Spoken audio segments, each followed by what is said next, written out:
नमस्कार मित्रों, कैसे हैं आप सभी।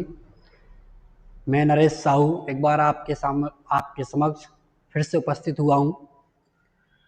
आज की सीरीज में हम नया टॉपिक आपके सामने लेकर आए हुए हैं, जो हमारे इंग्लिश ग्रामर का बहुत ही आईएमपी टॉपिक है और इंग्लिश का भी बहुत आईएमपी टॉपिक है। आज हम इस टॉपिक को सीखने वाले हैं और इस टॉपिक को सीखने के बाद आने वाले एग्जाम में आपको इससे रिलेटेड एक नंबर का क्वेश्चन मिलने वाला है। तो देखिए, इस टॉपिक का नाम क्या है माय डियर स्टूडेंट। आज हम इस टॉपिक को सीखने वाले हैं और ये जो टॉपिक है ये बच्चों को बहुत ज़्यादा हार्ड और क्रिटिकल लगता है। उन्हें ऐसा लगता है कि ये जो टॉपिक है ये इतना कठिन है कि हम इसको सॉल्व नहीं कर सकते। ऐसा नहीं है। आज हम इस टॉपिक को सीखेंगे और जितना भी हो सकेगा, जितना भी हम प्रयास कर सकेंगे आपके समक्ष, इसको हम सरल से सरल, जो भी इसमें सरल से सरल होगा मैं आपके सामने इसको एक्सप्लेन करने वाला हूँ। जितना सरल होगा मैं आपको उतने सरल तरीके से आज आपको इस टॉपिक को समझाने वाला हूँ, ताकि आने वाले एग्जाम में इससे रिलेटेड अगर सेंटेंस आए तो you are able to solve of this question.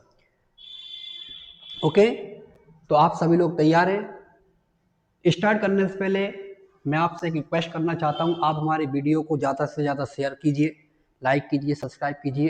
देखिए, आप लोगों का अगर हमारे लिए सपोर्ट रहेगा तो आपके सपोर्ट से ही हमारे अंदर इंस्पायरेशन होगा, हमें प्रेरणा मिलेगी। और हमें जब प्रेरणा मिलेगी आपके सपोर्ट से, तो हम आपके समक्ष और भी अच्छे से अच्छा हमारा जो हो सकेगा वो हम आपके बीच में आपके समक्ष लाते रहेंगे। हमसे जो आपके लिए अच्छे से अच्छा नॉलेज आपको देने का जो हमारा काम है वो हम आपको गेट कराते रहेंगे। ओके, इसी आशा के साथ आज का हम नया टॉपिक स्टार्ट करते हैं और आज आपको इस टॉपिक को समझने के बाद बहुत अच्छा फील होगा। देखिए कैसे आज हम आपके समक्ष जो टॉपिक लेके आए हैं डियर स्टूडेंट, वो हमारे इंग्लिश ग्रामर का बहुत ही इंपॉर्टेंट टॉपिक है, जो डू एंड डायरेक्ट पैटर्न में आपको एग्जाम में पूछा जाता है। इस टॉपिक का नाम आप सभी लोग पहले से भी जानते हैं। इस टॉपिक का नाम है एक्टिव एंड पैसिव वॉइस। ये हमारे इंग्लिश का एक इंपॉर्टेंट टॉपिक है। और ऐसे कि ऑन टुमारो 12th क्लास वालों का इंग्लिश का फर्स्ट पेपर है।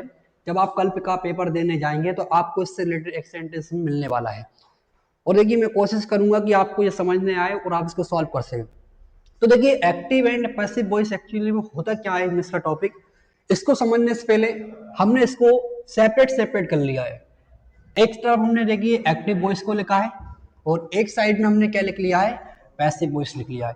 थोड़ा सा हमें इसे समझने के लिए हमने इसको सेपरेट सेपरेट किया। पहले पहले हम यहाँ पर ये सीखेंगे कि what is the structure of active voice and what is the structure of passive voice. Actually में इनके स्ट्रक्चर क्या होते हैं, एक्टिव वॉइस के सेंटेंस कैसे होते हैं और पैसिव वॉइस के सेंटेंस कैसे होते हैं, ये हम सीखने वाले हैं। तो देखिए, यहाँ पर अगर हम देखें तो जो एक्टिव वॉइस होता है एक टेंस का फॉर्म होता है। ये किसका फॉर्म होता है, टेंस का फॉर्म होता है। उस टेंस के फॉर्म को हम किस में कन्वर्ट करते हैं, एक्टिव वॉइस को पैसिव वॉइस में कन्वर्ट करते हैं। तो देखिए, एक एक्टिव वॉइस का सेंटेंस क्या होता है मैं आपके लिए बताऊं। तो देखिए, इस सेंटेंस में क्या होता है, एक्टिव वॉइस के सेंटेंस में फर्स्टली क्या यूज किया जाता है, सब्जेक्ट। सबसे पहले हम क्या यूज करते हैं माय डियर स्टूडेंट, सब्जेक्ट। फिर इसके बाद आफ्टर इट्स हम क्या यूज करते हैं, इसमें हेल्पिंग वर्ब यूज करते हैं डियर स्टूडेंट। इसके बाद हम इसमें क्या यूज करते हैं, वर्ब। और आपको याद रखना है कि एक्टिव वॉइस के सेंटेंस में जो वर्ब होती हैं वो चारों फॉर्म यूज कर सकते हैं आप। इसमें आप फर्स्ट फॉर्म का यूज कर सकते हैं, सेकंड फॉर्म का यूज कर सकते हैं, थर्ड फॉर्म का यूज कर सकते हैं। इवन वर्ब में हम क्या लगा सकते हैं, आईएनजी। और फिर इसके बाद लास्ट में क्या होता है इसमें डियर स्टूडेंट, ऑब्जेक्ट होता है। तो देखिए, यहां पर हमने देखा कि एक्टिव वॉइस का सेंटेंस क्या होता है और एक्टिव वॉइस के सेंटेंस का एक स्ट्रक्चर क्या होता है। तो एक्टिव वॉइस के सेंटेंस का स्ट्रक्चर डियर स्टूडेंट इस तरीके से आपको दिखाई देगा। इसके शुरू में देखिए, सबसे पहले क्या लिखा होगा, सब्जेक्ट। फिर उसमें क्या लिखी होगी, हेल्पिंग वर्ब।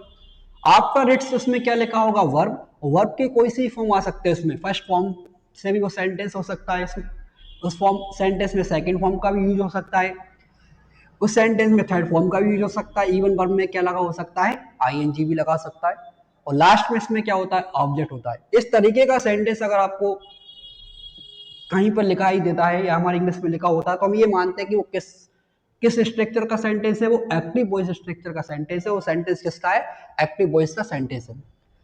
फिर जब हम एक्टिव वॉइस से पैसिव वॉइस को कन्वर्ट करते हैं, जब हम पैसिव वॉइस बनाते हैं एक सेंटेंस का, तो इसमें देखिए, इसमें अपोजिट चलता है।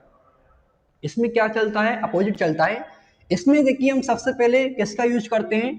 ऑब्जेक्ट का यूज करते हैं। यहाँ पर हम सब्जेक्ट की प्लेस पर हम क्या यूज करते हैं? ऑब्जेक्ट यूज करते हैं।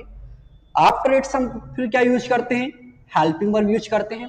और इसमें आपको एक बात हमेशा याद रखना, इसमें सबसे इंपॉर्टेंट बात जो है वो क्या है, जब हम एक्टिव वॉइस से पैसिव वॉइस बनाते हैं तो इसमें सबसे ज्यादा हमें ध्यान रखने वाली बात है, ये हमें बिल्कुल, आप बिल्कुल 100% श्योर होकर अपने माइंड में सेट करिए इस बात को कि हमेशा ध्यान रखिए, यू ऑलवेज रिमेंबर कि पैसिव वॉइस में हमेशा हम कौन सी वर्ब का फॉर्म यूज करते हैं? थर्ड फॉर्म यूज करते हैं।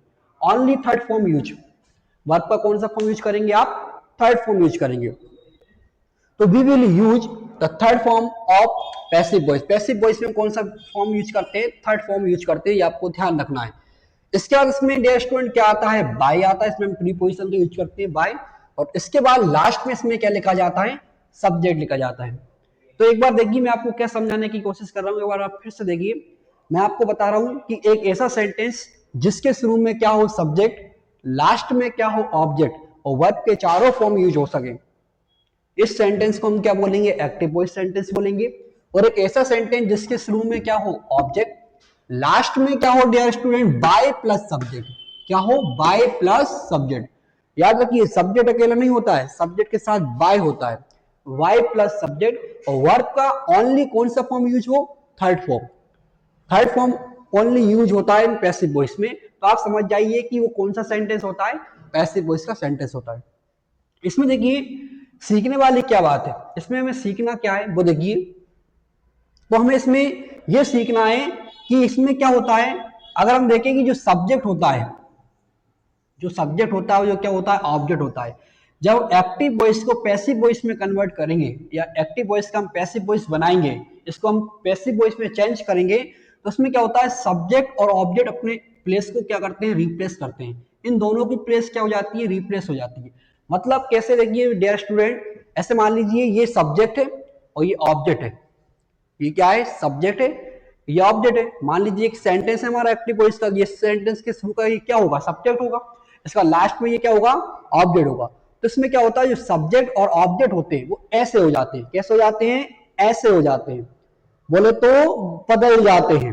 आपसे कोई पूछे कि बताइए एक्टिव वॉइस से जब हम पैसिव वॉइस बनाते हैं तो सब्जेक्ट और ऑब्जेक्ट क्या होते हैं, तो आप कहेंगे एक्टिव वॉइस से जब हम पैसिव वॉइस बनाते हैं तो जो सब्जेक्ट और ऑब्जेक्ट होते हैं वो ऐसे हो जाते हैं। कैसे हो जाते हैं? ऐसे हो जाते हैं। बोले तो बदल जाते हैं, एक दूसरे की प्लेस को बदल लेते हैं। मतलब ये है कि ये एक दूसरे के घर घूमने जाते हैं।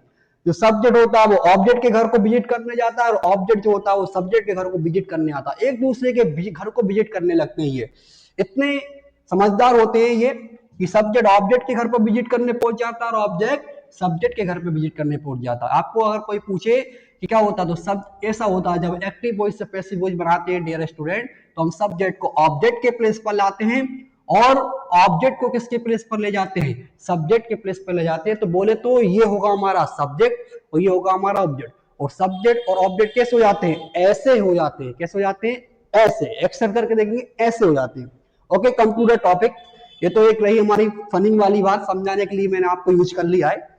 तो आपको समझ में आया होगा क्या होता है। तो देखिए जब हम सब्जेक्ट को ऑब्जेक्ट के प्लेस पर लिखेंगे, सब्जेक्ट को हम कहां लिखेंगे? ऑब्जेक्ट के प्लेस पर लिखेंगे। जब हम एक्टिव वॉइस को चेंज करेंगे पैसिव वॉइस में, तो आपको ध्यान रखना है यदि सब्जेक्ट हमारा आई होगा, क्या होगा? आई। तो हम उसको ऑब्जेक्ट के प्लेस पर जब लिखेंगे तो आई किस में चेंज हो जाएगा डियर स्टूडेंट? मी में चेंज हो जाएगा। आई का हम क्या लिखने वाले हैं? मी। फिर हम बी का, बी सब्जेक्ट होगा तो बी को हम क्या लिखेंगे? अस। मतलब बी किस में चेंज होगा? अस में चेंज होगा। यू है तो यू किस में चेंज होगा? यू में ही चेंज होगा। दे हो तो दे है तो दे किस में चेंज होगा? देम में चेंज हो जाता है। ही है तो ही किस में चेंज होगा? हेम में चेंज हो जाता है। सी है तो हर में चेंज होता है। इट है तो इट का इट ही रहता है। पर मान लीजिए जैसे किसी व्यक्ति का नाम आ जाए, किसी पर्सन का नाम आ जाए, जैसे कि हमने एक एग्जांपल ले लिया है राम, तो राम का क्या रहेगा? राम। बोले तो नेम का नेम ही रहता है, नेम को हम चेंज नहीं करते हैं। ये आपको ध्यान रखना है। ऐसे मान लीजिए कि किसी कन्या का नाम आ जाए जैसे कि सीता, तो सीता भी एक नेम है, तो सीता का भी क्या रहेगा? सीता रहेगा। क्लियर हुई आपको बात? ओके, आगे बढ़ते हैं। ऐसे मान लीजिए किसी वस्तु का नाम आ जाए जैसे कि फैन, तो फैन का भी क्या रहेगा? फैन। तो नाम को हम चेंज नहीं करते हैं, ये आपको ध्यान रखना है। बाकी प्रोनाउन जितने भी होते हैं, प्रोनाउन हम सारे क्या करेंगे, चेंज करेंगे, पर नाउन को चेंज नहीं करेंगे। नाउन जैसा है वैसा ही रहेगा, नेम जो रहेगा वही रहेगा। एक बार फिर से देखिए क्या परिवर्तन होते हैं जब हम सब्जेक्ट को ऑब्जेक्ट के प्लेस पर ले जाते हैं। तो देखिए यदि सब्जेक्ट आई होगा तो उसका क्या होगा, मी। बोलिए आई किस में चेंज होगा, me. I change into me, we change into us. बताइए बी किस में चेंज हो रहा है यहां पर, अस में। You change into you, they change into them, और he change into him, she change into her, it change into it. और राम का क्या रहेगा, राम। सीता का सीता, फैन का फैन। इतना सरल है, सोचिए आप, बहुत आसान है, कुछ नहीं करना। आई है तो मी कर दीजिए, यू है तो यू कर दीजिए, बी है तो अस कर दीजिए, दे है तो देम, ही है तो हिम, सी है तो हर, इट है तो इट, राम है तो राम, और सीता है तो सीता, फैन है तो फैन।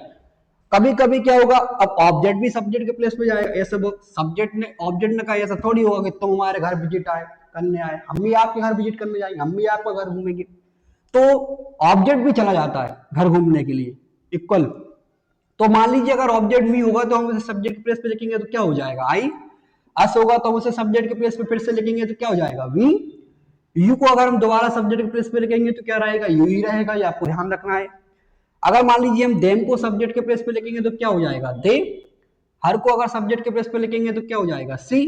इट को सब्जेक्ट के प्लेस पे लिखेंगे तो क्या हो जाएगा, इट। और नेम में तो कोई चेंजेस होंगे नहीं, नो चेंजेस, ये आपको ध्यान रखना है। तो ये अभी हमने जस्ट यहाँ पे देखिए, अभी जस्ट वी हैव लर्न अब only structure of active and passive voice. What is the active, what is the structure of active voice and what is the structure of passive voice.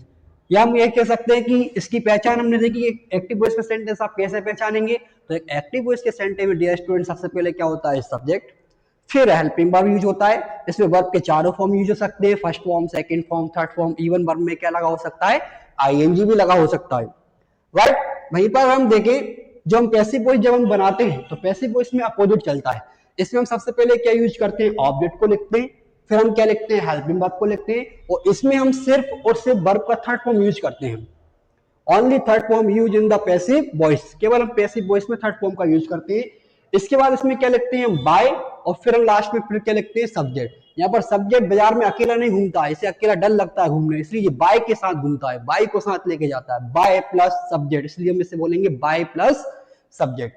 तो फिर हमने देखा कि जो सब्जेक्ट जो होगा वो ऑब्जेक्ट के घर पर विजिट करने जा रहा है, ऑब्जेक्ट सब्जेक्ट के घर पर विजिट करने जा रहा है, एक दूसरे के प्लेस को चेंज करेंगे।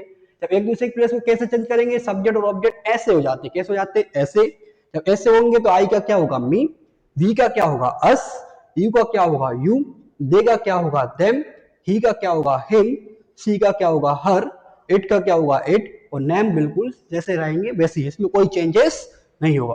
तो आपको देखिए आज की वीडियो में अभी हम इतना ही सीखेंगे।